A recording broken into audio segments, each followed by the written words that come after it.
que é o seguinte. Ô, Paulo, só vamos ajustar o microfone aqui do professor. Fique à Não, vontade. fica à vontade. Acho que tem que deixar mais próximo dele, ô Paulo. Paulo. Mais aqui? Isso, agora. Tá bom? Levanta, levanta aí, Paulo, levanta aí. É igual maquiagem, cara. É. Tira ali, bota aqui. Tira ali, bota ali, porque é pra ficar bem. Aham. Falando nisso, os vídeos lá que nós gravamos aquela vez fizeram o maior sucesso. Pô, que legal, cara. Muito bom, muito bom. E o pessoal entra, curte, comenta. Que bom. É Fico um feliz. negócio, é um segmento bom. E vamos continuar, cara. Vamos lá. continuar. Esse aqui já vai dar mais uma porção de conteúdo. Então tá, então só pra gente alinhar aqui os pensamentos, vamos por esse caminho então de resolução, de preparo para a vida e mostrando a diferença com e sem habilidades sociais? Podemos. É? Quando você tem, quando você não tem. E a gente vai falar um pouco também sobre o comportamento governado por regras. Isso. Que é quando você se prepara. Uhum. Entendeu? E aí a coisa vai fluir dentro disso aí. Tá. Muito bem, hoje eu recebo o professor Emanuel Melo, neuropsiquiatra? Não, Psiquiatra. psicólogo, clínico comportamental. Clínico tá? comportamental. Mas eu vou jogar para ti essa pergunta das suas atribuições. Muito bem, recebo aqui o professor Emanuel Melo, é uma grande alegria. Já tive a oportunidade de estar com ele anteriormente, onde nós falávamos um pouquinho sobre habilidades sociais, né, que é uma ferramenta muito importante, muito interessante, e que você deveria carregá-la, se ela fosse um objeto, você deveria carregá-la como você carrega o seu smartphone, 24 horas com você, porque ela, assim como o Google e outras ferramentas, ela faz toda a diferença na sua vida. Seja bem-vindo, professor. Mas não é só professor. O senhor é uma importante peça nesse quebra-cabeça em que nós vivemos, e eu gostaria que você nos informasse das suas atribuições, das suas formações, que são bastante complexas, inclusive, e que trazem aí uma grande experiência. São muitos anos também trabalhando nisso. Começa com a psiquiatria, né? Psiquiatria não, me perdoe, com a psicologia. Exatamente. Eu sou psicólogo clínico comportamental. Eu trabalho particularmente com as habilidades sociais. Eu entendo que é uma forma de você, olhando para você, desenvolver mais ainda os seus comportamentos. A verdade é que nós somos quem somos porque aprendemos a ser. E isto porque nós fomos modelados. Nós recebemos essa modelagem dentro da nossa casa. Desde o momento que a gente nasce, nós somos modelados para dormir, para falar, para andar. Então, isso faz a diferença. Eu sou formado em psicologia pela Faculdade Evangélica do Paraná. Eu tenho duas pós-graduação na área da família e na área da educação. Tenho também uma terceira pós-graduação como analista do comportamento, porque eu entendo que somos o que somos porque aprendemos a ser assim. Então, basicamente, são os comportamentos que nós temos.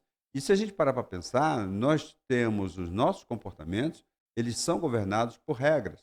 Nós criamos regras e fazemos isso, grosso modo. Sou também mestre na área da saúde, também eu concluí meu mestrado pela Faculdade Pequeno Príncipe e acredito muito que a psicologia ela está ligada a todas as áreas que você possa imaginar. E a gente precisa compreender que a importância de você ser uma pessoa equilibrada emocionalmente. Tá? Então, a psicologia ela vai lhe auxiliar nesse momento em que você, no autoconhecimento, começa a usar dessa ferramenta, porque são ferramentas que vão levar você a melhorar os seus comportamentos. E isso faz toda a diferença no nosso dia a dia. Professor, a gente só sente a falta. Deixa eu só aproveitar que nós fizemos essa transição de fala. Só coloca na imagem do professor de novo. Isso aí, acho que melhorou. Tava meio escuro ali. Uhum. Então vamos lá, Paulo. Vou voltar aqui. Professor, a gente só sente a falta dessa habilidade ou vamos colocar um termo aqui, aprender a lidar com crises. Uhum. Quando nós estamos passando pela crise ou depois que já fizemos ali algo que não tem mais volta, né? Justamente pela falta das habilidades. Às vezes, se nós abríssemos aqui uma enquete, né, e perguntássemos qual é a habilidade social, né, que você gostaria de melhorar, né? Muitos vão falar autocontrole, né? Sim. A inteligência emocional, Uhum. porque as pessoas estão descontroladas, Uhum. né, emocionalmente. Agora, nós conversávamos aqui nos bastidores, que deveria ter sido gravado, né? Mas bastidor é bastidor. Nós conversávamos aqui justamente que há como evitar certos transtornos e distúrbios ou crises estando preparado para elas. Nós falávamos aqui e usamos um exemplo muito comum no cotidiano das pessoas que eram um acidente de trânsito e como você desenrolar tudo aquilo de uma forma, vamos colocar assim, natural, como as coisas deveriam ser, né? Com habilidades sociais, com habilidades comportamentais ativadas, sem trazer maiores transtornos além do transtorno material, né? Que no caso desse acidente que nós estávamos falando, né? Onde não houve vítimas fatais, apenas, né, uma colisão entre os veículos. E aí, o senhor me trouxe um relato justamente de como é passar por um acidente de trânsito, vamos colocar de um porte médio para grave, né, sem sequelas psicológicas que aí sim podem se manifestar e ter uma duração, né, a longo prazo, inclusive, né? Agora, como se preparar para viver um momento desse com serenidade, se é que é possível que exista isso? Bem, eu posso, dentro daquilo que a gente estava falando aqui do bastidor, eu vou trazer aqui esse exemplo, que para mim é um exemplo muito claro. É um exemplo de como você consegue manter controle diante de uma situação em que você está sob estresse, que cria em você uma ansiedade, traz um medo por conta daquilo que você não sabe o que vai acontecer. Porque ocorreu um acidente comigo no dia 1º de janeiro desse ano, no cruzamento de uma das avenidas importantes aqui de Curitiba. O sinal estava aberto para mim, ou seja, verde, vermelho para o outro carro, e na ânsia dele querer aproveitar o sinal, porque era domingo, fim de tarde, 5h30 da tarde, 5h15, tá? Ele achou que não viria ninguém, e eu passei talvez a 30 km por hora. E ele me pegou no meio do carro. Capotei, estava eu, minha esposa e a tia, com 90 anos. E no primeiro momento, o barulho, o impacto é muito forte. E você sente isso. E aí, a primeira preocupação é sair do carro, ver se alguém se machucou, tirar as pessoas do carro. Conseguimos tirar. Automaticamente você verificar se você está bem. Verificar se o outro condutor, o outro motorista também está bem. A passageira que estava com ele se machucou. Precisa de atendimento médico. Alguém já tinha chamado a polícia e o SEAD. Eles vieram imediatamente. Não demorou 5 minutos. E aí a gente começa a ver o desenrolar de tudo isso. Para muita gente, houve, além da perda total do veículo, houve morte. E na realidade não houve. Por quê?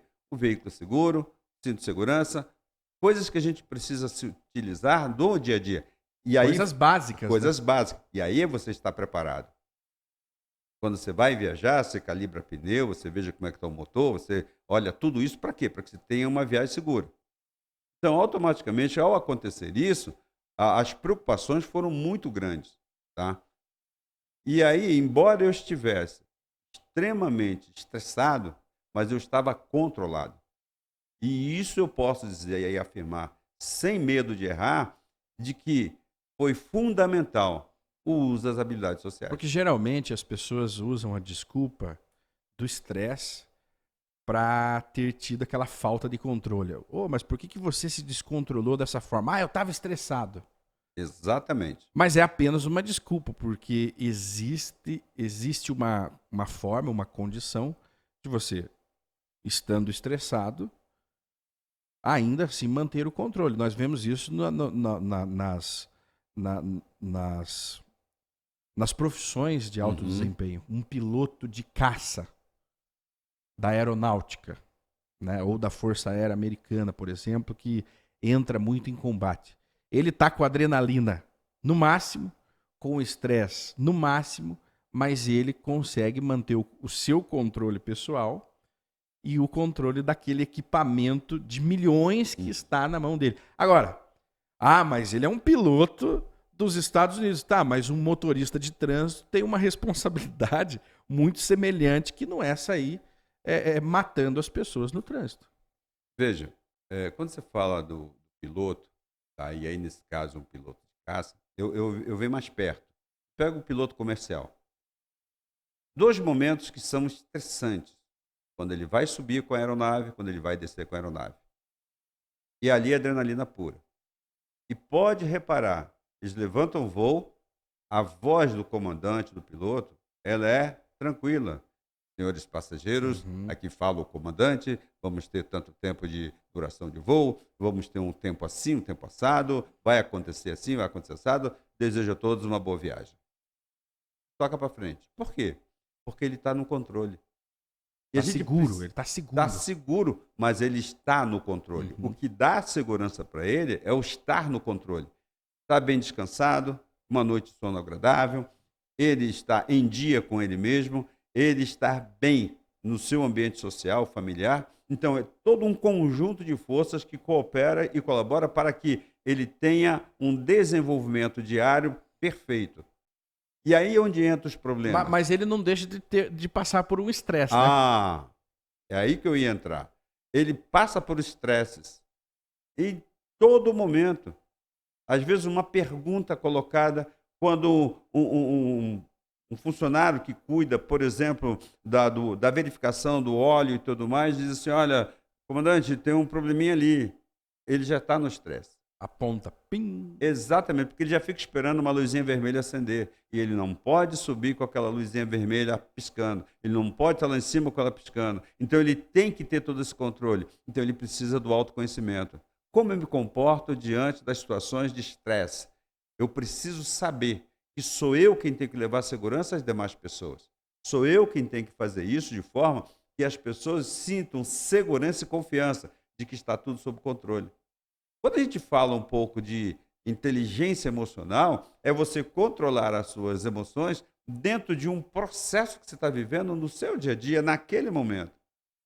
E tudo isso eu posso dizer para você que vem com treinamento. E aí a gente vai para o autoconhecimento.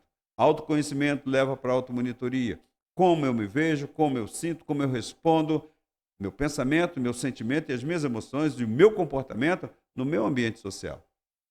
Então, no momento em que você tem esse controle, você consegue. Veja, você está estressado, você está ansioso, você está nervoso, você está com medo, mas você tem controle da situação. Completamente distinto. E a gente precisa aprender a se preparar para situações. Não que elas vão acontecer, mas se acontecerem, eu saber como que eu vou responder a isso. Então, isso faz uma diferença enorme. Isso faz com que você melhore a sua capacidade de, vou chamar de resolução, da situação em si. E aí é quando você desenvolve todo o seu potencial, toda a sua capacidade de perceber que é você quem está no controle. Não são as suas emoções, não é o outro, é você. Nós nos controlamos porque nós nos conhecemos e sabemos até onde a gente pode ir. Tanto é verdade que no momento em que as coisas começam a acontecer, e se você tem essa autoconsciência, você vai poder dizer, olha, vamos parar por aqui, porque daqui para frente eu não consigo me controlar. Esse autoconhecimento eu preciso demonstrar no dia a dia, mas isso é preparo, isso é treinamento, isso é habilidade, isso é percepção, isso é observação. E eu até lembro que percepção e observação, embora andem juntos, são separados, porque são sentimentos totalmente diferenciados. A observação, você observa o que está em volta. A percepção é o que você sente daquilo que está em volta de você. E você tem que você tem que estar com a sua percepção muito bem calibrada e com a sua observação também. Porque muitas vezes a nossa percepção pode nos enganar e nos levar a nos precipitarmos ali nas reações ao que nós estamos percebendo. E eu acho também a influência do externo. Porque nós estávamos conversando sobre o seu acidente de trânsito, além de você ter mantido um autocontrole ali na hora, né? Então os primeiros instintos vamos sair do carro, né? Temos que sair do carro porque pode acontecer alguma coisa aqui dentro. Saiu do carro, verificou se estava todo mundo tranquilo. E aí o segundo, o terceiro passo foi ver se a pessoa que te bateu também estava bem. Exatamente. Né? Mas por quê que você se preocupou se a pessoa estava bem? Porque ela acabou de atentar contra a sua vida, né? Seria ali um atentado culposo, né? Sem a intenção de te fazer mal, mas te fez algum mal. É óbvio que na hora o fato de você ter saído vivo de tudo isso já ameniza. E não dá tempo de fazer todos esses cálculos. Mas por quê? Veja, tem uma questão, eu sempre trago isso em todos os momentos. Primeiro, que nós somos seres humanos. Seres humanos falham, erram, cometem os seus desairios e estão fragilizados. Tá? Se eu sei que ele é um ser humano igual a mim, ele está sujeito a isso, eu uso da empatia. Como ele se sentiu naquele momento? Como ele se sente? As pessoas vão muito para o lado da vingança. Eu prefiro deixar isso de lado. Não sou eu aquele que vai fazer a justiça.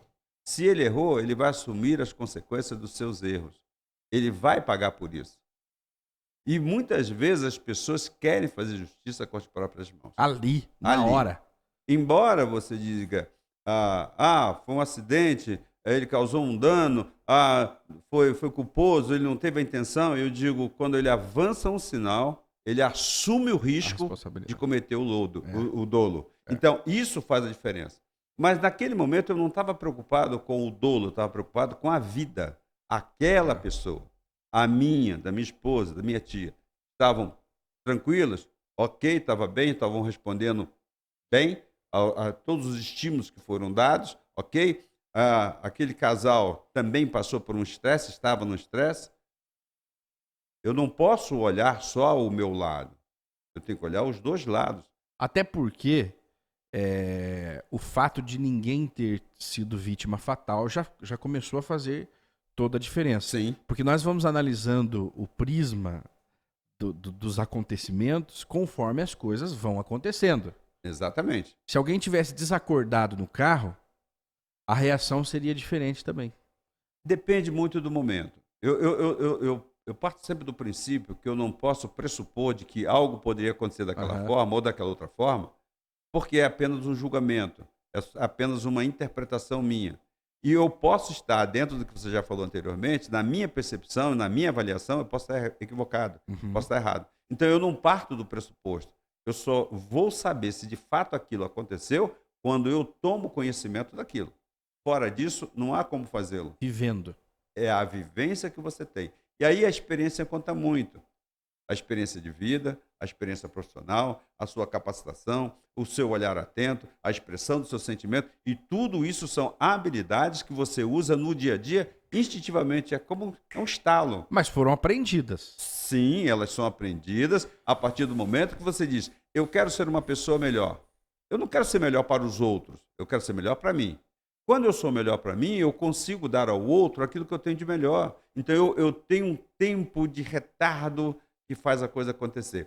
Aliás, eu quero até aqui citar um caso de uma experiência que está válida até hoje, que é o chamado teste do marshmallow, onde um grupo de profissionais da área da saúde fazem uma pesquisa com crianças e ele basicamente diz o seguinte, coloca as crianças, cada uma numa sala, onde tem um marshmallow e tem uma campainha. Uhum. E ele diz assim, olha, esse marshmallow é seu, você pode comer agora. Mas se você esperar 5 minutos, você vai ganhar 2. Você vai poder comer 2. Mas se você quiser comer, eu vou sair da sala. Quando eu voltar, eu trago outro marshmallow. Mas se você quiser comer agora, você pode. Tá? Mas se você quiser comer, você vai bater na campainha e eu vou entrar. Ok? Antes dos 5 minutos. Ok. No grupo que foi utilizado como a primeira pesquisa, eles conseguiram perceber que muitas das crianças, muitas delas, olhavam para o marshmallow, respostas emocionais fisiológicas, tá? A ansiedade. Teve um que pegou e cheirou o marshmallow, botou lá, o outro foi lá, botou lá, tá? E conseguiram segurar. Mas muitos também pegaram e comeram, bateram na campainha e comeram. Sem nenhum problema, sem culpa, sem nada. O que esse estudo vem trazendo até os dias de hoje? Aquelas crianças que aprenderam a esperar, elas se tornaram mais bem-sucedidas do que aquelas que não esperaram. Isso chama-se controle emocional. Impulsividade. E o estudo vai muito mais longe, ele vai muito mais profundo. Eles provaram que aquelas crianças, tanto sexo masculino quanto sexo feminino, as meninas engravidaram mais cedo. Os meninos não tiveram sucesso na profissão. Muitos não terminaram o seu curso de secundário, não terminaram a sua faculdade. Por quê? Por causa da ansiedade, do ímpeto de querer respostas e resultados imediatos. Quando a gente retarda essa resposta, a gente consegue ter um repertório maior e melhor. Porque você dá um passo para trás e você consegue olhar adiante. Verdade. Então, esse retardo para que você possa ter o prazer mais adiante, torna você uma pessoa melhor. Porque quando a única opção é agir, se você agir, pronto, você já gastou a sua opção. Mas se você esperar, vão surgir outras 3, 4 opções e vai ter uma que vai te tirar da melhor forma possível daquela situação. Mas o tempo é o segredo, é a espera. É o autocontrole de não ter que agir agora, nesse momento aqui e tudo mais. E como a gente aprende a ser controlado e a se controlar, a gente sempre imagina o que vem depois. Qual é o ganho que eu tenho? Por que eu tenho que fazer isso?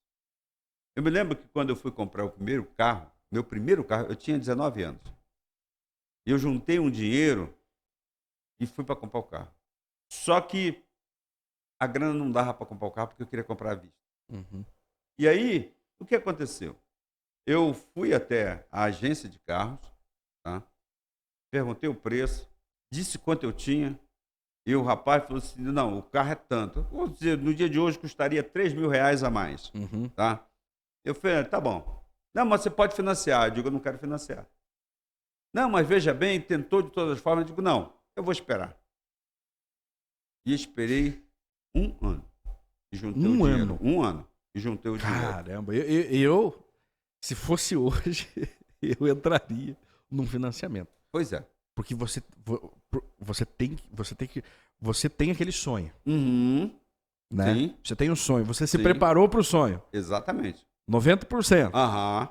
Aí chega lá, na boca do gol, espera para chutar a bola, daqui 1 ano você faz o gol. Pois é. Olha que desafio, né? Aí o meu irmão mais velho, por que você não comprou? Eu digo, porque faltava R$3.000, eu preferi esperar. Pô, se tivesse falado comigo, eu tinha emprestado. Digo, mas eu tinha que te pagar. É. Ah, mas se podia fazer o financiamento, eu digo, mas eu tinha que pagar. Um ano depois, eu volto lá. Comprei um carro melhor, por um preço menor, que não era um carro zero, era um carro usado, em melhores condições, pagando à vista. E sobrou um dinheirinho. E sobrou o dinheiro. O prazer que eu tive de ter aquilo fez com que eu tivesse um aprendizado. Qual aprendizado? Quanto menos financiamento eu puder fazer, melhor será para mim. Aí eu aprendi a não fazer financiamento. Gostinho. A juntar dinheiro e comprar. Eu tenho um cartão de crédito, mas eu não faço mais de 3 parcelas. Por quê? Você faz em 10, você termina o que você vai 10 meses para pagar lá na frente. 10 meses. E você fica preso. E aí você aprende a trabalhar isso. Aí eu aprendi que as coisas têm que ser feitas. Primeiro, você precisa pensar, planejar, ter disciplina, fazer a coisa acontecer dentro de uma rotina. Controlar a ansiedade. Aí você controla a ansiedade, você controla os seus impulsos, melhora a sua autoestima, ganha autoconfiança. E fazendo isso, você consegue olhar todo o ambiente de uma forma em que você sabe exatamente o que você quer. E você tem prazer. O prazer produz endorfinas. São os hormônios que vão te dar prazer de fazer as coisas. Automaticamente, você passa a ser reconhecido e validado no ambiente onde você está. Isso aumenta as endorfinas. Também te dá prazer, porque você consegue trabalhar com o outro, fazendo com que o outro também veja isso como um modelo. Então, você se torna modelo para os outros. Tanto é verdade, e falo isso com o coração em paz, os meus filhos, todos eles modelados, trabalham dessa forma. Por quê? Evitam o financiamento a longo prazo, evitam fazer coisas no cartão evitam fazer dívidas desnecessárias. É preciso? É necessário? Eu posso? Eu dou conta? Então, eu consigo responder nesse quesito. Então, eu vou controlando isso. Dentro do perfil dos seus filhos, existe o perfil daquele ansioso? Porque eu vejo que é quase que um problema crônico. É como se fosse uma doença que existe na sociedade atual, né? E ao invés de os governos e o sistema de vida aí vigente trazer a cura ou a vacina, muito pelo contrário. Você é o tempo todo bombardeado com informações, com sensações de que você precisa tomar determinadas atitudes, como, vamos usar aqui um exemplo de comprar. Comprar algo novo, algo do ano, porque aquilo vai te dar prazer. Aquilo vai te colocar numa escala mais alta da sociedade, você vai ser visto como uma pessoa poderosa, influente, bem-sucedida. Então você, o tempo todo, você está sendo levado. Você está sendo levado a obedecer uma ordem. Qual ordem? A de compra, a de consumir. Ok. A sociedade funciona assim, embora 99,9% da sociedade não perceba que ela vive sendo instigado o tempo todo a consumir. Né? As pessoas acham que é uma coisa natural querer trocar de carro todo ano. Né? Isso deveria ser ensinado nas escolas e não é. Ou isso deveria ser ensinado em casa e não é, porque os pais não detêm informação. O senhor tem a informação. Mas como que foi o desafio, se é que há um filho ansioso na sua família, de ensinar esse filho ansioso? Veja, pegando o princípio do teste Marshmallow, é do prazer. Qual prazer que você vai ter prazer da realização, quando isso acontece? E se você não acontece, vem a frustração. A frustração aumenta a ansiedade e o nível de estresse. Eu preciso aprender a lidar com essa frustração. Mas eu também tenho que parar para pensar que a ansiedade, todos nós temos ansiedade. A ansiedade, ela te ajuda a você tomar decisões, ir à frente, fazer as coisas acontecerem. A ansiedade que te adoece, que é o transtorno de ansiedade. Um distúrbio, né? É um transtorno, é o descontrole. Uhum. É o excesso de pensamento e a urgência em resolver. O senso de urgência que é complicado. Porque eu penso, quero fazer um monte de coisa e não faço nada, ou faço e tomo decisões erradas. Então, o que eu preciso? Eu preciso levá-lo primeiro a se conhecer. Autoconhecimento. Como eu lido com esse comportamento nesse exato momento? Para pensar. Por que as pessoas elas cometem os seus desairios e aí depois dizem, puxa, poderia ter evitado? Não é porque ela não pensou, é porque ela não controlou o impulso. A vontade, às vezes, é de bater. Mas se você para, respira e é muito rápido, espera aí, a minha vontade é bater em você. Mas é apenas uma vontade, então eu controlo. Mas eu preciso ter essa consciência. A autoconsciência de que eu aqui estou no controle, isso faz com que você tenha a condição de evitar uma série de pequenos problemas. Então, voltando à questão dos filhos, todos eles são ansiosos por natureza. Por quê? Porque vivem em ambientes diferenciados. Eu tenho uma filha que é da área da tecnologia. Eu tenho uma outra filha que é da área do direito. Eu tenho uma outra filha que gosta, outro filho que também é da área da tecnologia e tem, inclusive, algumas doenças de pele causadas pelo nível de estresse elevado. Eu tenho um outro que trabalha com a área comercial, tenso, e tem que fazer acontecer. O que eu tenho que fazer, então? Eu tenho que mostrar para eles que eles estão corretos naquilo que estão fazendo. Mas qual é o resultado que eles querem? Veja, se você está correto fazendo isso e isso te adoece, então tem alguma coisa que você tem que modificar. O que você tem que modificar, então? Comportamento. Como que eu modifico o comportamento? Eu coloco aquele comportamento em privação, coloco um novo comportamento e reforço esse novo comportamento até que esse comportamento ele seja desenvolvido e eu consiga perceber o resultado que está vindo. E, a partir daí, eu consigo chegar onde eu desejo. E cada vez que você alcança um resultado positivo com aquele comportamento, aumenta a probabilidade de você fazer aquele comportamento, porque ele te traz segurança, te traz confiança, mantém o seu nível de ansiedade, de estresse baixo. E aí você consegue fazer. Exprimir o que você deseja, um sentimento que você tem, é importantíssimo em qualquer relacionamento. Quando eu digo, olha, eu estou zangado, eu estou com raiva, eu estou sentindo assim, você está dizendo como você está. O outro está ouvindo de você como você está. Ajuda a equilibrar as ações. Para quê? Para que eu não entre num estresse e, a partir daí, eu tome uma decisão que vai trazer prejuízo para ambas as partes. Então, eu preciso aprender a lidar. Primeiro, com a minha ansiedade. Segundo, ensinar ao outro como lidar com a ansiedade dele. Terceiro, treinar esse controle emocional. E esse treino é no dia a dia, não tem como. Você pega um trânsito, começa a reclamar, joga o carro para lá, joga o carro para cá. Você vai bater com esse carro. Quando eu vejo, hoje mesmo pela manhã, estava vindo para cá, o trânsito pesado, a minha esposa falou, nossa, o trânsito hoje está pesado. Ar-condicionado ligado, uma música suave, e fomos conversando. Quando nós vimos, já tinha saído do trânsito pesado. Quando você desvia o pensamento daquilo que é o ponto crucial, você ganha em qualidade de vida. E você modificando o comportamento, você modifica a resposta emocional que você tem. Então é praticamente como se você conseguisse alterar a sua realidade.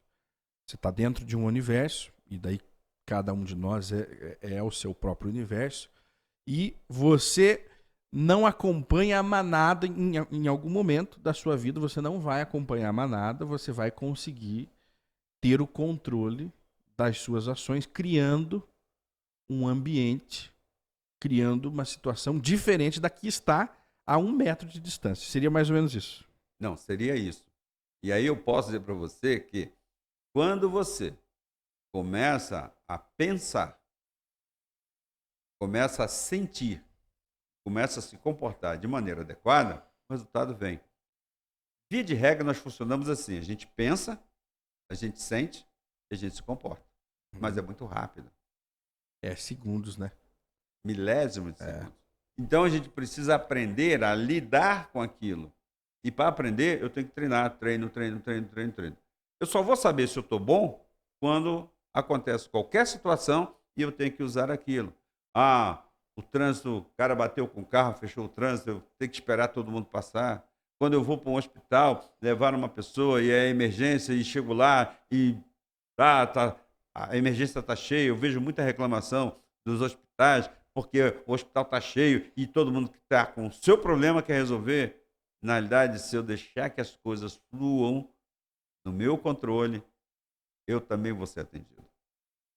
Existe uma coisa chamada emergência, existe uma coisa chamada urgência. Urgência é tudo aquilo que eu deixei de fazer no tempo hábil e eu preciso resolver agora. Emergência é um fato que aconteceu sem o controle. E aí aconteceu a situação de emergência. Então eu preciso aprender a lidar com isso. Eu preciso aprender a fazer uma escuta atenta em todo o ambiente onde eu estou. Quando eu reclamo que aquilo está lotado, o que eu posso fazer? Eu posso mudar, eu posso ir para outro lugar, eu posso. Só que nós queremos respostas imediatas. Nós somos carentes de respostas imediatas. Queremos resolver o nosso problema. Nós somos carentes de respostas imediatas, mas o universo ele não deixa de te responder. Mas ao responder uma questão imediata, a resposta não vai ser a que a gente gostaria. Via de regra tem a consequência para tudo. É. Se eu tenho um estímulo e eu tenho uma resposta, o estímulo que gera a resposta gera a consequência. Eu só preciso saber qual é a consequência. Se eu xingo uma pessoa numa resposta de trânsito, eu tenho que entender que vem uma resposta. Eu não sei qual que vem. O cara pode me xingar, pode não prestar atenção no que eu falei, pode vir com uma arma e me dar um tiro. Uhum. Temos estatísticas que provam isso. Pessoas precisam compreender. E se a gente não compreende, as consequências virão. Se você tem uma situação da qual você necessita ter controle, você não pode colocar sobre o outro a responsabilidade de ser a pessoa que vai exercer o controle. O instinto, eu acho que o instinto serve para nos acordar de uma determinada situação em que nós estamos. Sim. Mas eu acho que também para aí. Ele nos acorda e aí a habilidade de controle é que vai definir o que vai acontecer daqui para frente. Se eu não tenho habilidade nenhuma, não tenho controle nenhum e agir simplesmente por instinto, geralmente o resultado não é positivo. Poderia ser evitado. Se eu tenho um controle, o instinto me despertou para a situação. Como, voltando aí no seu acidente, um instinto. Preciso ver se as pessoas estão bem. Próximo passo, retirá-las do carro. Pronto. Ele te despertou ali dentro, né? Inclusive, você sofreu uma escoriação e foi sentir 3 dias depois. 3 dias depois. Porque naquele tempo o seu corpo bloqueou qualquer fraqueza que pudesse surgir, te tornou mais forte e resoluto, porque quem levou a pancada foi você, quem estava com o pé no acelerador foi você. Ele bloqueou tudo isso. Olha que interessante, né? E a única coisa que você foi despertado era: eu tô bem, tá todo mundo bem, vamos sair daqui. Aí a vida continuou ali. Sim. Aí nesse caso, a resposta foi: estou bem. Tá? 3 dias depois é o trauma. Então, o trauma que eu sofri naquele momento, ele me deixou fora de ação. Eu não percebi. 3 dias depois, eu estou sentindo aqui uma escoriação porque começou a arder, Aí quando eu fui olhar no espelho, era uma escoriação causada pelo acidente. Então veja. E aí a gente entra numa coisa bem interessante que é o trauma. Por que muita gente está bloqueada? Porque sofreu um trauma lá na infância. E chega um momento, 10, 15, 20 anos depois, se desperta para algo e aquilo abre como se fosse o link. Abriu o link, ele lembra daquilo e aí aquilo vem. E é doloroso. Rapaz, e aquilo machuca. Aquilo machuca. Dói. Das emoções. É interessante como o cérebro tenta nos proteger ou se proteger, né? Parece que há um ser dentro de nós. E aí os mais místicos, os cabalistas, vão dizer sim. Existe uma alma dentro de você. Mas Aí seguindo, porque é interessante, poderíamos fazer um filme. Eu acredito que vai sair um livro desse seu acidente. Mas eu começo a fazer a leitura. Um acidente normal. É um acidente normal que pode acontecer.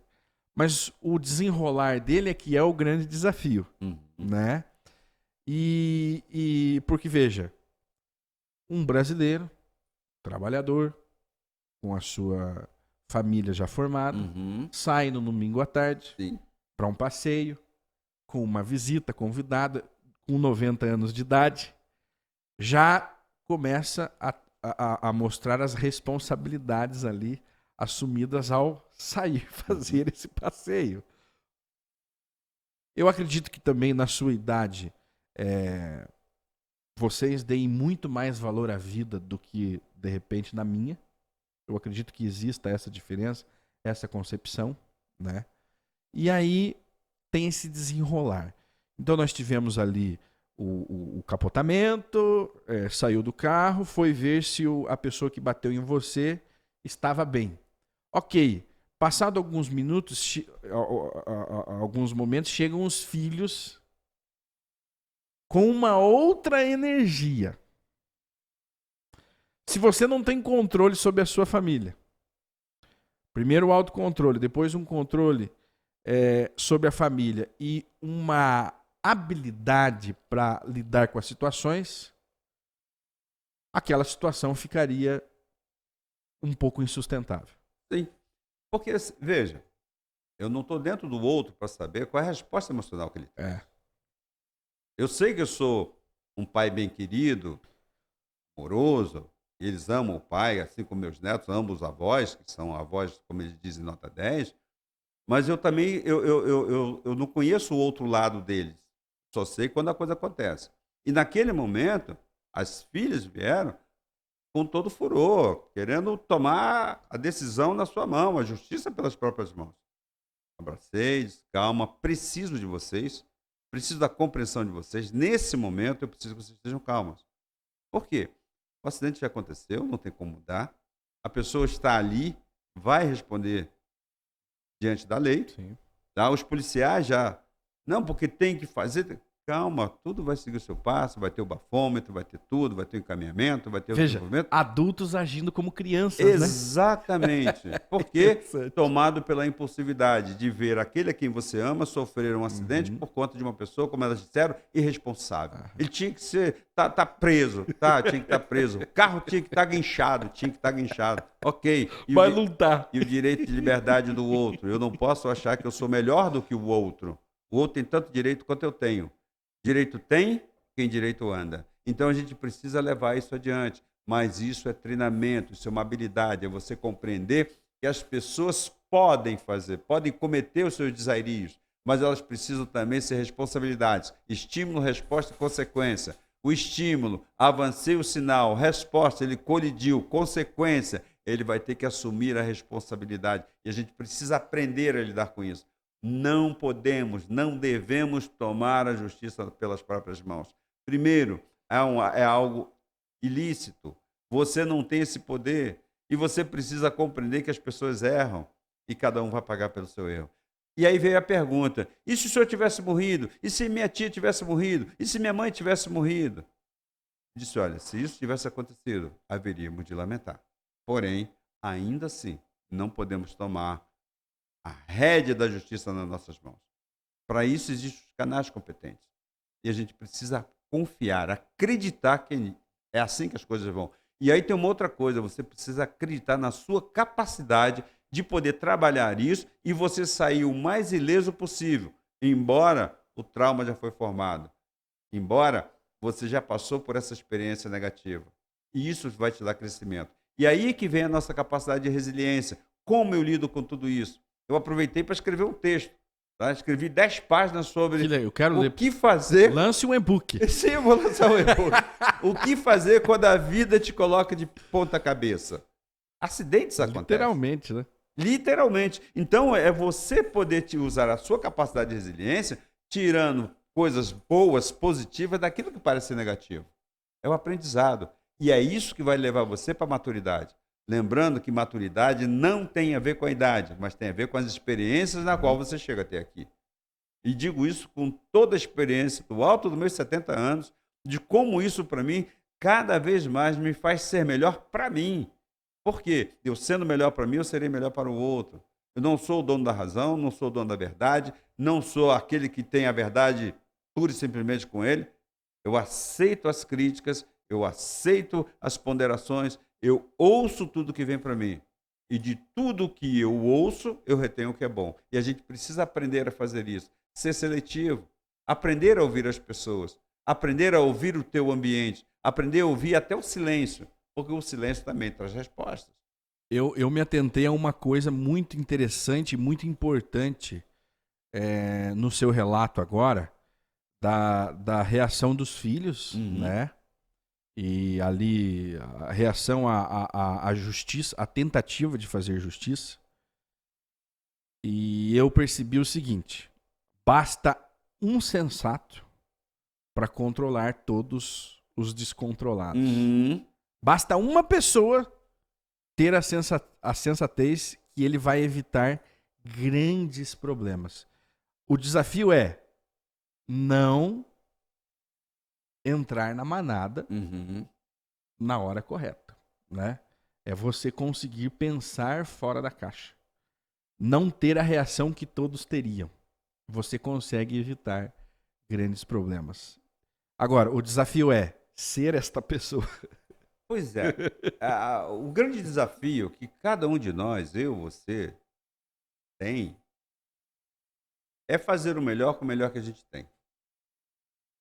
Eu ouvi o seguinte relato. Eu não expresso meu sentimento porque eu tenho medo que as pessoas abusem de mim e as pessoas tirem vantagens e tudo mais. Porque eu preciso me manter forte. Eu disse, olha, que bom que você pensa assim. Mas eu quero te ajudar a pensar de uma outra forma. Se você expressa a sua fraqueza, onde é que está a sua fraqueza? Não entendi. Pois é. Quando você expressa que você é fraco naquele ambiente, naquele momento, naquela situação, é aí que você se torna forte. Porque as pessoas fortes reconhecem as suas limitações. As pessoas que são fracas, elas não querem demonstrar. Elas são mais frágeis. E se você reconhece, já não há mais limitação. E aí já não há mais perigo. Por quê? Porque já sabem até onde eu posso ir. Eu não dou conta. Veja, eu vou para academia, eu vejo lá o pessoal malhando, pegando aquele peso e tal. Eu fico olhando e digo, pô, um dia eu vou pegar aquele peso lá. Mas só que tem um detalhe. Eu tenho que me preparar. Eu continuo pegando a quantidade de peso que eu sei que eu dou conta, que é o meu limite. E aí, se der, eu vou. Eu até experimento. Não, é muito pesado, não posso. Eu tenho uma carga que eu preciso carregar. E eu preciso entender que eu também tenho uma carga emocional. O que passar disso é surto. E a gente surta com maior facilidade. O simples fato de você levantar a voz para discutir com alguém já é um surto. Ainda que seja mais leve, mas é um surto. Já perdeu o controle. Já perdeu o controle. Então, como que a gente... É um desafio. Sim. Pelo amor de Deus. E como que a gente controla? No autoconhecimento, automonitoria, usando as habilidades sociais, expressando sentimentos, trabalhando para que você possa, com o outro, modelar e ser modelado. O ambiente nos modela. Nós aprendemos no dia a dia.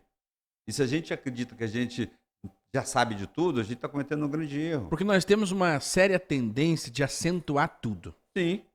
Então, simples situações, nós transformamos aquilo ali, aquele momento, como se fosse a coisa mais importante do mundo. Se nós conseguirmos equilibrar, equalizar, agora me fugiu, aferir, alguma coisa parecida com isso, a nossa leitura de mundo, a nossa percepção, eu acredito que nós conseguiríamos evitar muitos problemas, muitas chateações, né? Porque de repente a gente se pega discutindo por conta de um botãozinho de um microfone desse aqui que foi perdido. E criou-se todo um clima, toda uma situação. Eu consegui estressar todo mundo dentro da empresa. Sim. Por conta de um botão de uma máquina. Há de se ter a responsabilidade sobre o equipamento ali disponibilizado? Sim. Mas como que nós vamos resolver a situação? E aí é uma questão de leitura, de você ler, saber interpretar aquilo e ter essa habilidade de resolver no momento correto as situações, porque é um desafio diário. E eu diria, de hora em hora, você está sendo estimulado a perder o controle. Eu penso agora, eu acho que é o grande desafio do homem manter-se em controle. Nem sempre ele vai conseguir. Tá, mas se você parar para pensar, dentro do que você acabou de trazer, uma peça, um parafuso que controla aquela peça, e de repente aconteceu e desencadeia uma série de sintomas que faz com que as pessoas fiquem estressadas. E que acorda velhos sentimentos, inclusive, né? Exatamente. Por que isso acontece? Porque eu não aceito que aquilo tenha acontecido.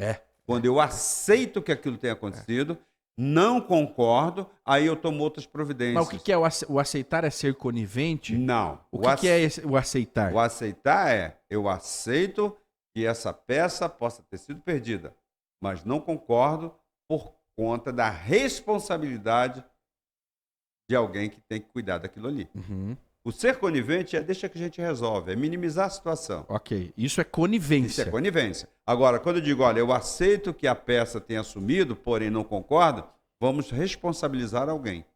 Não é eu achar alguém para ser responsabilizado, não. Quem cuida desse material? Fulano de tal, aconteceu isso, isso e isso. O que aconteceu que fez com que essa peça não estivesse lá? Ah, eu falhei, eu esqueci, eu sabia e tudo mais. Então, eu aceito que ele possa ter sido fragilizado naquele momento e não tenha colocado no lugar, mas não concordo que ele faça isso de novo. Portanto, chamo-lhe a atenção. Se for um profissional, vai ganhar uma suspensão e por aí vai. Então, ele tem que saber que há consequências. É isso que torna você um profissional melhor. O líder, né? É o líder que vai fazer o olhar atento a tudo que está acontecendo. Ele não vai buscar culpados, ele vai buscar responsáveis por aquilo. Responsáveis são aquelas pessoas que têm a capacidade, o potencial para trabalhar com aquilo e que, se errar, vai assumir as consequências. Vão responder, né? Vão responder. Responsável não é ser chefe, é responder por aquilo. Por aquilo. E há um probleminha crônico dentro das repartições, dentro das empresas. Essa falta de responsabilidade, e também os líderes muitas vezes estão perdidos dentro dos seus limites. Até onde eu posso ir, o que eu posso fazer, eu posso reclamar, eu posso brigar. Às vezes a pessoa tem medo de ser líder. Tá, mas aí ser mal interpretado pelos seus... Aí eu quero fazer uma colocação. Líder que tem medo, líder que fica limitado... Ou que se descontrola... Não é líder. O líder, ele diz, para tudo e vamos buscar solução. O líder, ele não tem medo de errar. O líder, ele tem a capacidade de fazer a escuta atenta no ambiente, ter o olhar mais atento, ter uma percepção mais aguçada, e ele não busca responsáveis. Ele trabalha com a coletividade. Ele vai trabalhando para desenvolver todo um processo. Mas isso só vai acontecer quando o líder, verdadeiramente líder, ele se coloca nessa posição. Ele não busca culpados. Porque ele também faz parte desse processo, ele também é tão culpado quanto o outro. O que ele faz? Ele busca atenuar todo o problema, buscando trazer aquilo que o outro tem de bom. Trabalhar a autoestima. De fato, você tem toda a razão ao cuidar desse equipamento. Mas preciso lhe dizer que em algum momento aconteceu algo que fez com que esse equipamento ficasse à deriva. Posso contar com você? Posso. Vamos trabalhar para que da próxima vez a gente possa ter algo melhor. Ok? Ok. Obrigado por você ter me ouvido. Obrigado por você me dar esse feedback. Então, na medida que eu vou trabalhando isso, eu estou trabalhando a autoestima, reconhecendo que o outro também tem o direito de errar. Agora, eu não posso crucificá-lo. E nem permitir que ele fique errando. Exatamente. Mas quando você é líder, você recupera aquele que errou. E você leva para ele a condição dele sempre estar motivado. Por quê? Porque alguém me acolhe, alguém me legitima, alguém me faz pertencer àquele ambiente. Então, consequentemente, se eu errar, alguém vai me ajudar. E é um grande desafio, né? Você despertar na pessoa um senso de responsabilidade. Sim, sim. Agora, para despertar o senso de responsabilidade, eu tenho que dar um modelo. Eu tenho que chegar no horário, eu tenho que sair no horário, eu tenho que fazer as coisas de forma que seja transparente, eu tenho que fazer de maneira que as pessoas queiram cada vez mais participar. Então, o modelo que você dá faz as pessoas quererem te copiar. Por que os filhos copiam o modelo dos pais? Porque eles olham e vejam que eles são a referência. E essa referência faz com que eles se sintam bem. Então, isso vai fazer total diferença no ambiente que ele está, no ambiente que ele frequenta, no crescimento dele, no desenvolvimento e aonde for, aonde ele chegar, pode ter certeza, aonde ele estiver, ele será uma pessoa bem-sucedida. Por quê? Porque ela tem todo um acompanhamento, todo um aprendizado, todo um desenvolvimento, todo um potencial sendo trabalhado. Todos nós temos potenciais. O problema é que a gente não coloca em prática. E a gente tem medo disso. Não coloca em prática, muitas vezes não conhece determinadas habilidades. Exatamente. Né? Foge. Foge ou assume aquilo que não é da sua competência. Exatamente. Né? Você tem um olho maior que a barriga, vamos colocar assim, de uma forma mais simplista. E tem aquele que nega o seu talento. Mas você sabe por que as pessoas negam o seu próprio talento? Primeiro, porque elas não respeitam a sua capacidade a si própria. Segundo, elas têm medo de serem julgadas pelos outros. Porque vão dizer que eu sou isso, que eu sou aquilo, que eu sou aquilo outro. Uma vez, uma determinada pessoa, eu estava fazendo uma palestra, e quando terminou, ele, numa brincadeira, segundo ele, disse assim, você se acha, né? Eu digo, não, querido, eu não me acho porque eu nunca estive perdido. A gente só acha aquilo que está perdido. Eu me conheço a tal ponto que eu posso dizer para você que o que eu lhe disse por convicção do conhecimento que eu tenho na área que eu atuo. Portanto, eu não me acho. Eu não me acho. Eu sou. Entendeu? Eu sou. E isto é convicção. E isso é saudável. Você tá bem resolvido consigo mesmo, porque quem não tem paz consigo mesmo, às vezes se sente um impostor, né? Existe a síndrome do impostor. Se você não conhece, continue acompanhando aqui, onde nós vamos falar sobre a síndrome do impostor. Mas quando alguém te fala, você se acha, você entra em parafuso. Poxa, ele falou que eu me acho, mas aonde? O que eu fiz? O que eu ando fazendo? E não, a pessoa estava te provocando, tentando te tirar do seu centro de equilíbrio, que na verdade você não tem, né? Você controla. Se você colocou, dizem assim, ó, um ditado popular, se você acredita que macumba, se você questionar se macumba pega, já pegou. Você tem que ter segurança do que você está fazendo, de quem você é e das suas resoluções. Se você não tem segurança, você fica em xeque. E é horrível você viver em xeque-mate, né? Então, a gente vai voltar àquela questão do autoconhecimento. Quando eu me conheço, eu não passo pelo julgamento do outro. Eu, cada vez mais, me sinto dentro de um processo do qual estou sempre em aprimoramento. E isso significa que eu estou em total aprendizagem. E se eu viver essa aprendizagem todos os dias, é normal eu aprender mais, desenvolver mais, crescer mais. Então, eu não tenho dúvida daquilo que eu sou e daquilo que eu penso. Eu me lembro que quando eu entrei na faculdade, eram 60 vagas, eu entrei em 59º lugar. E aí teve uma turminha, dentro daquele lugar, e quando eu falei, nossa, eu digo, querido, eu sei da minha capacidade. O problema não é passar, o problema é chegar lá. O problema é terminar. Quando eu terminei a faculdade, eu estava entre os 10 melhores. Olha só. Então, eu posso dizer para você o seguinte, é você não duvidar da capacidade que você tem, do potencial que você tem, e aí você desenvolver isso com todas as habilidades que você puder. A vida é um aprendizado, e a gente precisa aprender a tirar proveito desses aprendizados, porque tudo vai cooperar para o seu bem. Então, você precisa acreditar nisso. Você precisa compreender que o futuro que você quer depende de você. Nesse teste do marshmallow, inclusive tem um livro que fala, é o teste do marshmallow, tem escrito como subtítulo, a força de vontade é a chave para o sucesso. Verdade. Todo esforço é compensado. Se você entende que isto vai lhe dar um futuro, faça. Eu me lembro que eu estudei 4 anos inglês, num curso de inglês. Quando eu fui para os Estados Unidos, eu descobri que eu não sabia inglês. Eu digo, eu não posso voltar para o Brasil sem saber inglês. Sem saber. Me matriculei numa escola para estrangeiros, onde só se falava inglês. E eu me lembro de Miss Samuel, uma jovem super simpática, E ela dizia, você, Emmanuel, você é brasileiro, então você vai falar inglês. Aqui pensa em inglês, fala inglês. 4 meses depois, tirei carteira de habilitação, abri conta em banco, dirigia Existe sozinho. um momento, por conta do estresse, né, que faz Sim, a gente porque bloqueia. aprender. Existe um momento que parece que virou uma chave e o teu cérebro começa, então, a se adequar àquela... Mas é quando baixa a ansiedade, pressão, quando tira né? todo o medo, quando tira a pressão. Então eu estou no meu ambiente natural. É assim, ou você aprende, ou você aprende. Então, todas as vezes que eu viajei sabendo que o muito que podia acontecer era eu me dar bem. Por quê? Porque eu sabia falar inglês. E inglês é uma língua universal. Você chega em qualquer país você fala. Então, eu sempre estou ciente e consciente da capacidade, do potencial que eu tenho, do que eu posso melhorar. Quando eu falei uma vez numa palestra que eu leio 4 livros por mês, teve alguém que duvidou.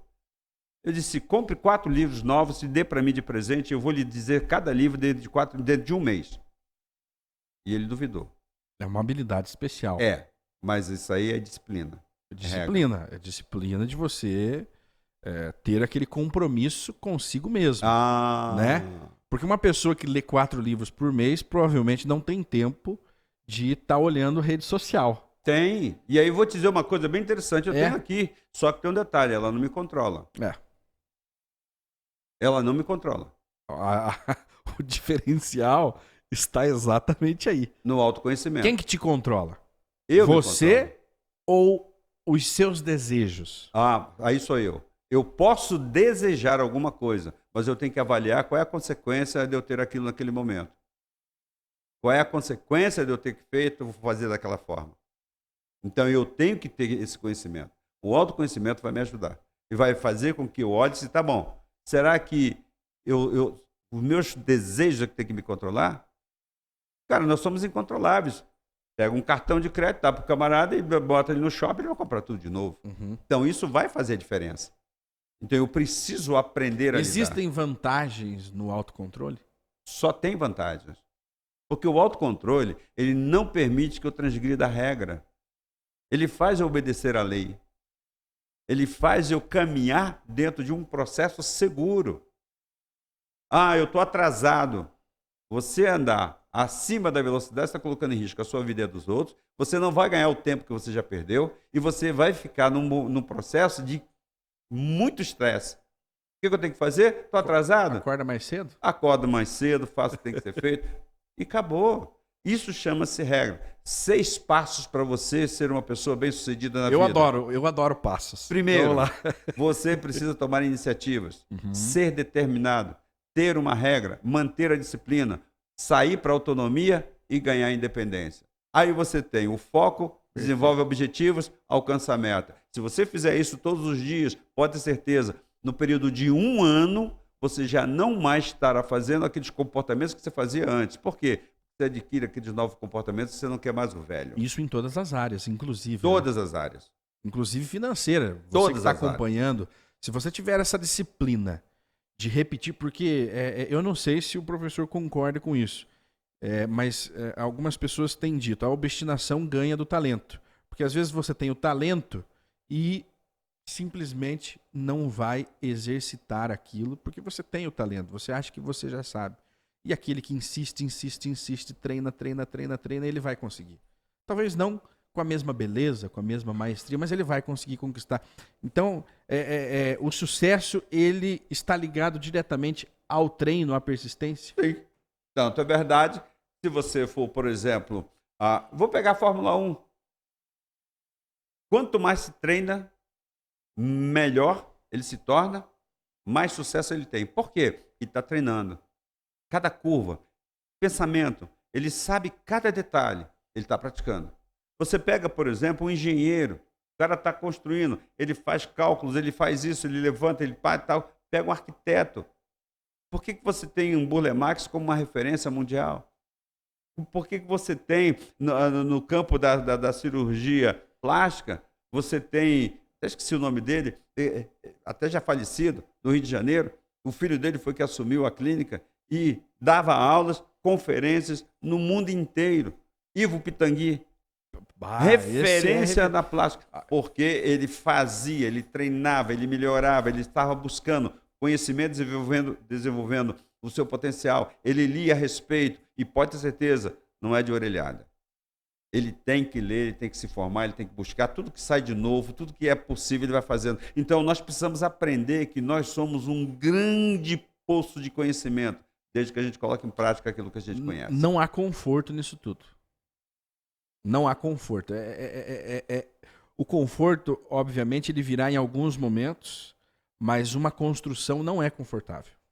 Toda construção, ela é desconfortável, mas ela traz para você algo que nenhuma outra coisa traz, chama-se prazer. O prazer de ver aquilo construído faz eu caminhar mais, faz eu querer fazer mais. Por quê? Porque me deu prazer. E entender que o desconforto faz parte de uma construção. Eu fico desconfortável todo dia que eu tenho que levantar às 5h20 da manhã para ir para a academia, mas o resultado que me dá faz eu ir no dia seguinte levantar de novo. Eu faço academia de domingo a sexta, só não vou no sábado. Então, por quê? Por questões profissionais. Então, eu continuo praticando, porque é importante. E aí você vai conseguir perceber que cada vez que você sai da sua zona de conforto, você consegue alcançar resultados mais positivos, porque você saiu da zona de acomodação. Se você ficar na acomodação, pode ter certeza, você vai gostar. O cérebro vai dizer, fica aí, não sabe, não se gaste não se canse não. Mas você sabe que o resultado vai trazer para você algo positivo. Viver no conforto é viver sem resultados. Eu colocaria essa frase. Você viver confortável é uma vida sem depois aproveitar os seus resultados. Porque o conforto quanto mais imóvel você ficar, mais confortável é. Você fica sentado, tomando a tua cervejinha ou olhando a rede social. Olha que é confortável. Sim. Né? É confortável, embora às vezes a própria rede social seja tóxica para o seu cérebro. Mas você já não percebe mais porque está anestesiado com o seu comodismo. Então eu preciso aprender a viver fora da zona de conforto. É eu saber que aquilo que me incomoda vai trazer um resultado positivo. Eu preciso usar essa capacidade de resiliência. Eu não posso me acomodar com as situações. Eu tenho que sair, porque querendo ou não, você é polarizador de outros comportamentos para outras pessoas. Você está sendo visto todos os dias. E todos os dias alguém vai falar alguma coisa, e todos os dias você vai demonstrar algo para alguém, e todos os dias alguém vai falar de você. Vai falar daquilo que você tem, daquilo que você é capaz, do seu potencial. Então isso te faz uma pessoa diferente. Ser igual, aí você falou sobre a manada, então eu estou na manada, mas eu não sou dela. Eu faço parte, mas eu sou diferente. Olha, eu sou fora da curva. Eu sou o ponto fora da curva. Então eu preciso aprender a olhar para mim como um fator diferencial do meio onde eu vivo. E essa manada é insegura, né? Ela é manada porque ela é insegura. Ela não tem a segurança de estar fora da... Exatamente. Porque ela não tem a consciência do papel que ela exerce e do poder que ela tem para fazer modificações. Por que as pessoas dizem, eu não consigo? Porque eu não dou conta. Porque elas não testaram a sua capacidade, não foram para o risco, não saíram da zona de conforto. Não saíram do cercadinho. Aonde que a manada fica? Ela fica, vamos usar um gado, né? Um gado, e aí temos, dá para fazer muita análise baseado nessa forma de chamar o povão. O gado, ele fica confinado, porque ele tem que engordar, ele tem que dar lucro para um sistema, para um abatedouro. Quanto mais gordinho ele tiver, mais lucro ele vai dar. E aí eles vão te enfiar coisas, né? Comida, bens, redes sociais, informações, notícias, vão te provocar desejos para você comer mais. O desafio justamente é você sair do cercado, só que daí no cercado não tem nada garantido. Dentro do cercado, você tem aquela sensação de que tá chegando a hora da comida. Tá chegando o caminhão para nos levar para o paraíso. Né? E você está cego, você está ali intoxicado com toda aquela forma de vida que você não enxerga. E ir para fora do cercadinho, do outro lado da cerca, tem um pasto verde, lindo, maravilhoso, mas a sua falta de percepção, de coragem, de vontade, impede e faz você ficar comendo aquela comida enlatada que te despejam ali. Pois é, mas aí entra uma questão que é o que a gente chama na psicologia do comportamento condicionado. Eu estou condicionado àquele comportamento. Então eu tenho cercadinho, eu tenho a minha comida, eu tenho a minha água, não preciso sair dali. É um bicho, né? É um estou na minha zona de conforto. Quando eu quero modificar esse comportamento, o que eu tenho que fazer? Deixar esse comportamento de lado. E para deixar esse comportamento, eu preciso colocar o novo. Qual é o novo? Que é o desafio. Eu preciso sair. Para eu sair, eu tenho que olhar para mim e ver as condições que eu estou para poder ir. E aí eu vou para um novo comportamento. Mas olha que desafio, professor. É um desafio gigantesco porque tem que haver um despertar, né? Tá, mas o despertar só vai acontecer quando eu olhar para mim. Não é o outro que diz que eu estou mal. Sou eu que olho para mim. Até porque não adianta. Não. O outro não sabe o que você tem, não sabe como você se sente, não sabe o que você faz. Então, você, para dar um modelo, o que você faz? Você faz aquilo ali todos os dias e o outro vai vendo o resultado. E o resultado que vai acontecendo vai fazendo com que você se sinta cada vez melhor. Você se sentindo cada vez melhor, você reproduz aquele comportamento mais vezes. Consequentemente, você melhora. É assim que a gente faz a mudança de comportamento. Eu não gostava de ir para academia. E tem mais de 10 anos que eu vou para academia todo dia. Salvo quando eu tive algumas crises, que aí eu não pude ir por questões médicas, mas fora disso, não. Eu não deixo de ir. Chova, faça frio, sol, calor, não importa. Importa que eu tenho que estar lá, saindo da minha zona de conforto. E aí eu posso dizer para você o seguinte, as minhas conquistas pessoais têm sido de tal forma que faz com que eu me mantenha nesse propósito de estar sempre em movimento, buscando sempre fazer o diferente, entendendo sempre o que está acontecendo no meu ambiente, para que eu possa fazer com que as pessoas possam olhar para mim e copiar o modelo que eu tenho. Quer fazer e ser como eu sou? Faça o que eu estou fazendo.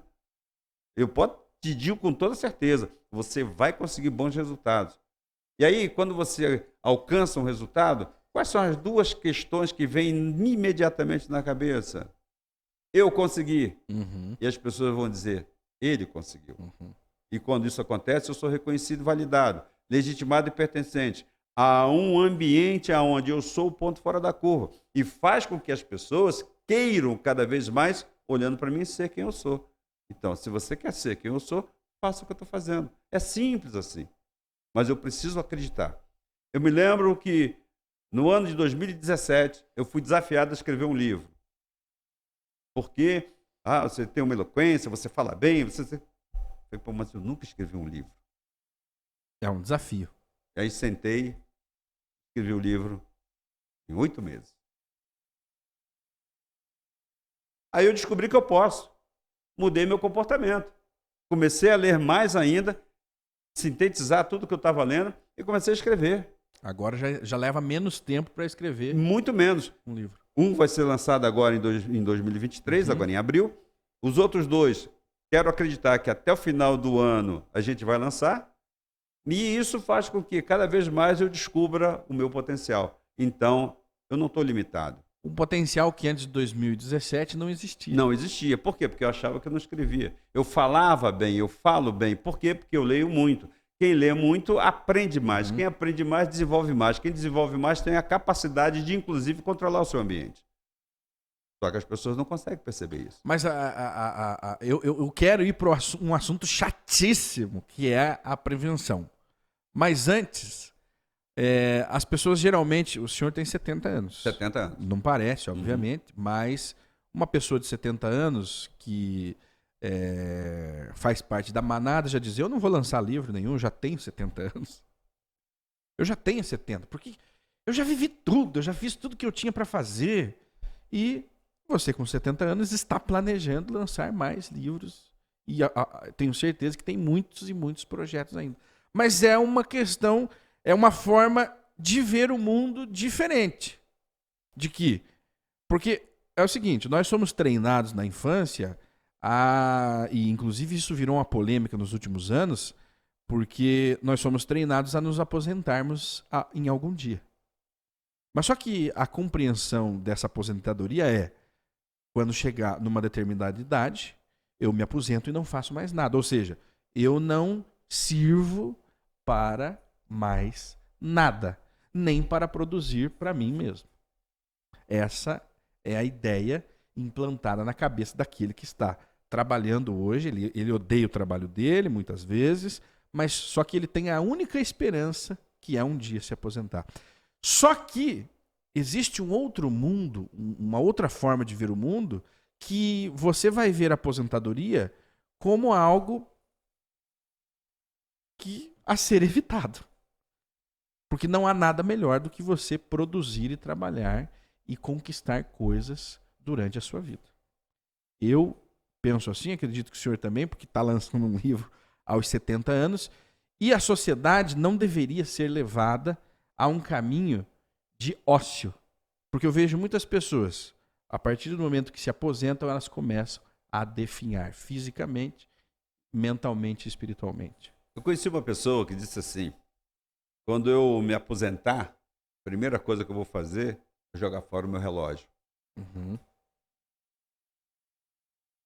Achei que havia uma certa coerência naquilo que ela estava falando. Embora aceitasse, não concordei. Tá? E a gente tem que parar para pensar que é o seguinte: eu sou aposentado. Mas só que eu trabalho. Trabalho às vezes 10, 12 horas por dia. O senhor está aposentado aqui há mais de 10 anos, né? Sim. Então, veja, eu estou aposentado, mas não estou parado. Eu continuo produzindo. Trabalhando. E aí tem uma coisa que eu acho interessantíssima e importantíssima. E é algo que a gente precisa parar para pensar, que o fato de você estar aposentado não significa que você não tem o que fazer. Você só precisa direcionar para aquilo que você deseja. Ou que você morreu. Porque eu conheço muitos aposentados que se comportam como moribundos. Uhum. Como mortos-vivos. Uhum. Eu tô sentado no sofá, esperando a morte chegar, Uhum. e agora os filhos que resolvam a minha vida aí. Uhum. E é um problema. Sim. Porque ele morre mais rápido. Sim. Porque por falta de perspectivas. É. Tá. Então eu entendo que eu sou um contribuinte. Então eu contribuo com o meu conhecimento para outras pessoas. Eu tenho um parceiro, um amigo, o Ricardo Alves, ele traz isso como algo bem positivo. O que você tem precisa ser passado para o outro. Com quantos conhecimentos você pode alcançar outras pessoas e fazer com que essas pessoas também possam ser como você. Melhorar essa visão. Então é você motivando pessoas a fazer isso. Então, quando você tem isso arraigado em você, quando você tem essa responsabilidade social, pode ter certeza que o mundo se torna pequeno, porque você vai conseguir levar isso para outras pessoas. Então, eu peguei esse pensamento, essa ideia e trouxe para mim. É uma energia de transformação, né? E aí eu vou dando para o outro. O outro vai ficando bom também, vai passando para outro. E nós vamos formando outros discípulos, pessoas que vão copiar o que você faz e vão fazer sempre melhor do que você já fez. Essa é a beleza do aprendizado. Essa é a beleza com que você aprende. Eu me lembro, eu aprendi a ler, eu tinha 6 anos de idade. De lá para cá, nunca mais parei de ler. E a professora que me ensinou a ler, que me deu um livro chamado Soldadinho de Chumbo, a professora Etelvina, essa mulher foi de uma capacidade incrível de me fazer aprender a ler que eu não gostava. 6 anos já não queria ler. Aprendi tanto e com tanta vontade, com tanto desejo, que hoje eu leio com vontade, com prazer, com alegria. Eu sempre carrego livros dentro da minha mochila. Aonde eu paro, vou demorar, eu pego o livro e vou ler. Uhum. Por quê? Porque eu ganho conhecimento e eu passo conhecimento. Eu instruo pessoas porque eu também sou instruído. Então eu não desprezo nada do que está ali para o meu aprendizado. Eu já li de tudo que você possa imaginar. Bula de remédio, revista em quadrinho, quebra-cabeça, tudo para poder aprender um pouco mais. E não sou melhor do que ninguém, mas eu tenho sido melhor do que eu tenho sido para mim. E aí tem uma coisa que é importantíssima. Tudo que você faz para você e faz bem feito, você consegue fazer bem feito para o outro. Não porque você é melhor, mas porque você tem consciência do papel que você exerce na sociedade em que você vive. E pode ter certeza, um dia me convidaram para dar aula. Eu nunca tinha sido professor. E fui dar aula numa pós-graduação para médicos, psicólogos, nutricionistas, enfermeiros. Por quê? Por causa do conhecimento. E fui dar aula exatamente sobre habilidades sociais. E era lá atrás, mais de 15 anos. E a gente vem trabalhando. E ainda hoje, eu penso que eu posso melhorar ainda mais. Preciso fazer muito mais. Mas para isso, eu conto com pessoas como você, como o Ricardo, como o Cláudio, que está lá em Minas, como essas pessoas que influenciam dentro daquilo que instiga para que a gente possa buscar mais. Eu não sou o dono do saber, mas eu faço parte de uma comunidade de conhecimento, da qual você está inserido, o Ricardo está inserido, o Cláudio está inserido, a Patrícia Napolitano está inserida, enfim, todos estão inseridos. Por quê? Porque um vai instigando o outro a trazer o seu conhecimento. E junto, nessa troca, nós conseguimos crescer um pouco mais.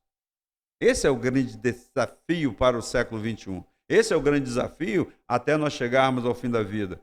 Eu quero, e vivo dizendo isso, eu quero chegar ao final da minha vida deixando um legado para que as pessoas possam compreender que melhor do que o legado é ele ser o legado. É a construção. Então vamos construir um mundo melhor, vamos construir com conhecimento, com causa. Não é defender causa, bandeirinhas, não. É defender o conhecimento para que você saia da ignorância, para que você venha para a luz e você possa também produzir para outras pessoas. O resultado vai ser sempre: você esteve aqui. Você deixou o seu nome escrito na história. E isso vai fazer a diferença. E não compreender que há um prazo de validade, né? O ser humano, ele não tem prazo de validade. Ele vale até o momento em que ele deixa de existir. Sabe uma coisa que eu acho bem interessante? É que não há prazo para você viver. Ué?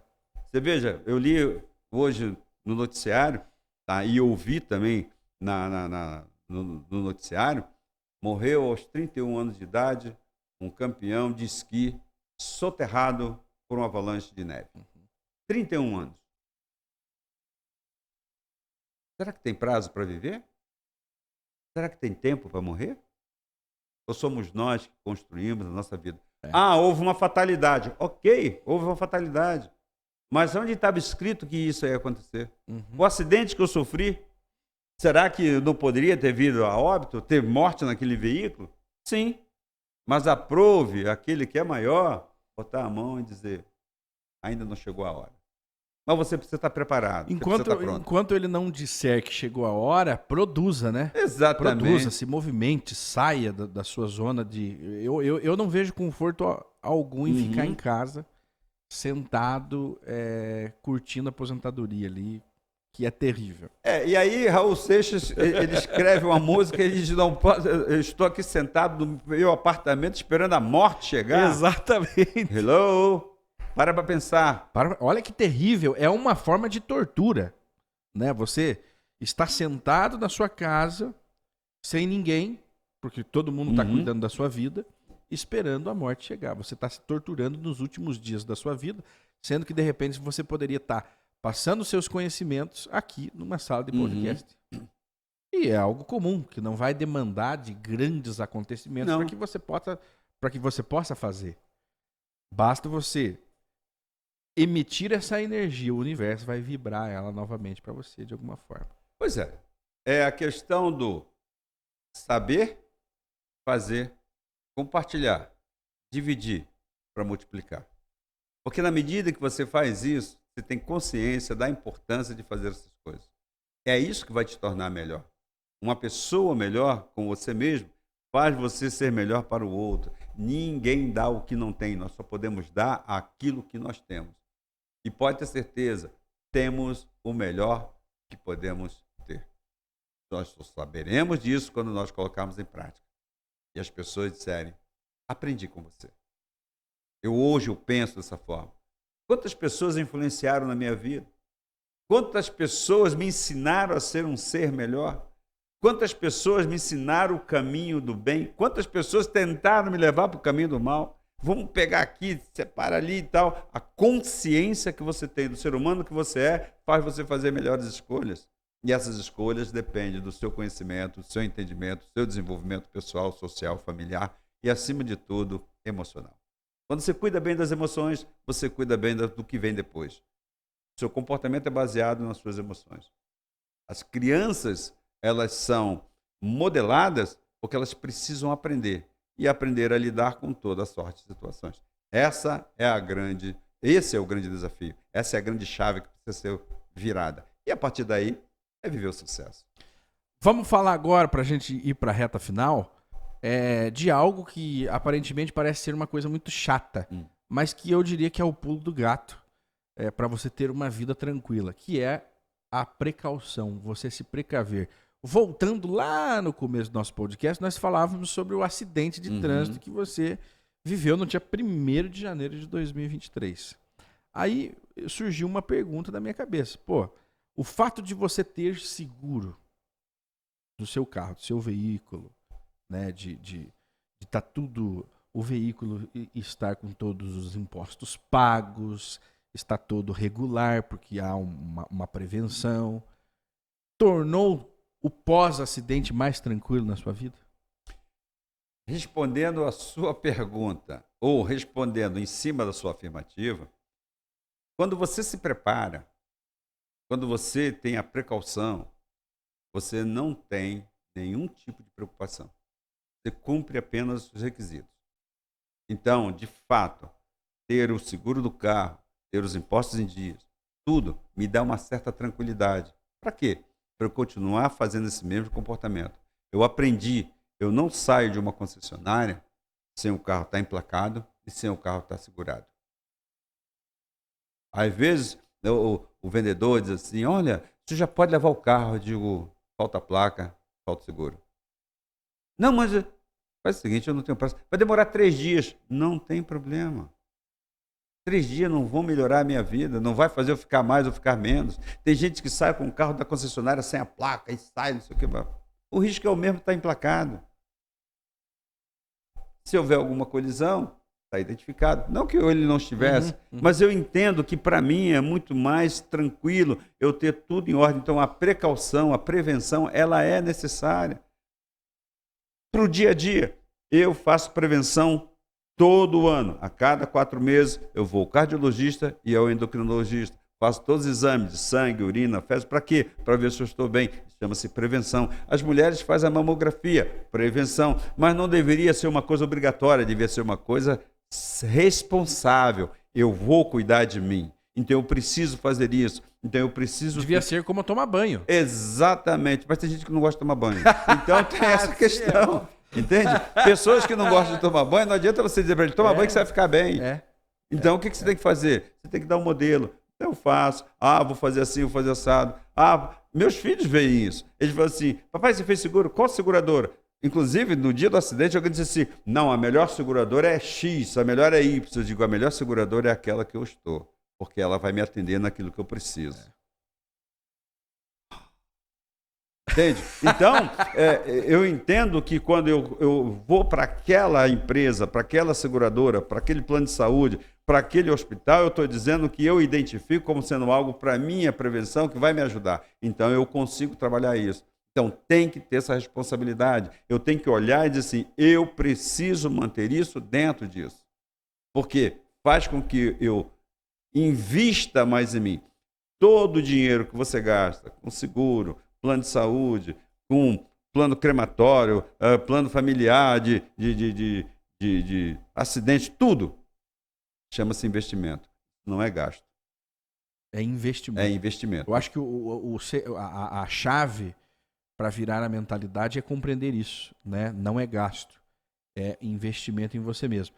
O senhor é daqueles vovozinhos que já tem o caixão comprado? Porque eu conheço muitos que já tem o caixão mesmo, compradinho, aí você fala, pô, mas que cara mórbido, já tá esperando a morte. Eu acho que não se trata de estar esperando a morte. Trata-se de, no caso de quem morre, deixar quem ficou em paz. Pois é, e aí entra uma questão que eu acho que é bem interessante, estar nesse livro que nós vamos lançar agora em abril, que fala sobre os passos. Então, por exemplo, eu peguei todos os meus cartões de crédito, cartão de banco, tudo que eu tenho, eu fiz cópia deles, cada um com a sua senha, bonitinho, tal. Todos os seguros que eu tenho de cada banco, como é, como não é, plano capitalização, consórcio, tudo numa pasta. Para quê? Se eu vier a falecer antes, é só ir lá. Todas as senhas, cartórios que eu tenho, firma reconhecida. A família vai conseguir resolver. Não vai ter problema. Então, aonde eu tenho o seguro, onde eu tenho o consórcio, quem são as pessoas, botei até telefone de algumas pessoas e tal. Pode mudar? Pode, não tem problema, mas está tudo identificado. Porque eu falei para minha família, para os filhos, para a esposa, para os netos, o seguinte: quando eu morrer, vocês podem chorar a perda do pai e do avô, mas comemorem pelo legado que ele está deixando para vocês, porque vocês serão pessoas melhores e vocês poderão mudar o mundo. Não esse mundo que está lá fora, mas o mundo de vocês. E se vocês modificarem o mundo de vocês, vocês modificam o mundo que está lá fora. Se você quer mudança, essa mudança começa em você. Não queira do outro aquilo que antes você não tenha feito. Porque eu já vi famílias que, após o falecimento dos patriarcas, ela se dissolveu. Ela se destruiu pela falta de prevenção em fazer um testamento, em fazer um inventário, em deixar as coisas nos seus devidos lugares. Aí, muitas vezes, eu conheço um caso bem próximo, um fazendeiro morreu, deixou as suas terras e não dividiu, não deixou orientado qual seria a parte de cada filho. Hoje a família está em guerra, destruída, a ponto de um irmão querer assassinar o outro por conta disso. Falta de prevenção e de prever que isso possa acontecer, porque mediante a determinadas situações as pessoas se transformam. Nós podemos dizer, eu conheço os meus familiares, os meus filhos, mas a gente não conhece as situações que virão. Exatamente. Então a gente precisa estar atento sobre isso. Aliás, é até bom você tocar nesse assunto, porque chama a atenção a essa responsabilidade. Eu falei para meus filhos, não vou deixar nenhum bem para vocês, nenhum. Mas o que eu estou deixando para vocês é o legado. E vocês podem ser pessoas melhores com vocês. E pode ter certeza que vocês vão chegar muito mais longe. Mas vocês precisam aprender a olhar para si, antes de você olhar para o outro. Antes de querer exigir do outro. Então, não é por aí. Então, o que você fala faz sentido. Quando você não deixa a coisa bem arrumada, você vai ter problemas. Aliás, você não. Quem você fica destruir. Não, e o seu legado é um legado de dor, de pavor e de destruição. Porque não se preocupou com o pós. Porque, embora a gente morra, mas a vida continua. E por uma simples falta de atenção, de vontade, de desorganização, eu posso destruir com tudo que eu construí junto com a família. Exatamente. Então, é uma prevenção. Então, eu vejo senhorzinho, senhorinha, olha, nós já temos os nossos caixões comprados, eu admiro, né? Eu falei, eu não vou comprar o meu ainda, né? Mas quando passar por um determinado tempo, eu acredito que todos devem ter esta prevenção. Tá, vou quebrar esse paradigma. Não é quando passar um certo tempo. A necessidade de você fazer e de deixar pronto é uma preocupação a menos. Você precisa aprender a se preocupar menos. Eu não tenho preocupação, porque eu tenho um plano funeral e eu tenho um plano de cremação. Eu já falei, eu não quero ser enterrado em lugar nenhum. Me soltem na brisa. Me joguem no mar, me joguem na floresta, me joguem em qualquer lugar. A palavra de Deus diz, do pó vieste, ao pó retornarás. Por que eu tenho que ter uma gaveta, um lugar para ficar? Amigo, nasci nu, estou vestido, evoluí, cresci. Eu não sabia nada, hoje eu sou um homem que tem algum conhecimento. E eu aplico isso no meu dia a dia. Essa é a grande chave para você virar. É quando você olha para você e você determina quem você quer ser. Não são os outros que dizem quem você é. É você que diz quem você é. Eu não estou perdido. Eu me acho? Não, eu não estou perdido. Por quê? Porque eu me conheço. Então você precisa ter esse autoconhecimento. Você precisa formar isso em você, nas pessoas que estão em volta, porque cada um é diferente de si. E todos cooperam para que todos possam crescer. É através desses modelos que nós vamos conseguir chegar lá. Mas eu preciso estar sempre olhando para mim. Eu sou a pessoa mais importante na história que eu estou contando, porque sou eu quem a conta. Então eu preciso aprender a tirar proveito de tudo isso, crescer para poder multiplicar, crescer para poder compartilhar, crescer para poder ver as coisas crescendo também. É na multiplicação, não é na divisão. Nasci nu, estou vestido. Portanto, quando eu sair dessa vida, eu vou apenas sair da forma como eu cheguei. Vou me colocar numa roupa. Eu já pedi para não colocar. Porque é jogar uma roupa fora. Dê para alguém.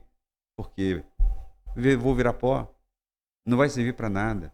Então a gente precisa aprender que a nossa finitude pode nos tornar pessoas melhores. Porque nós podemos fazer mais.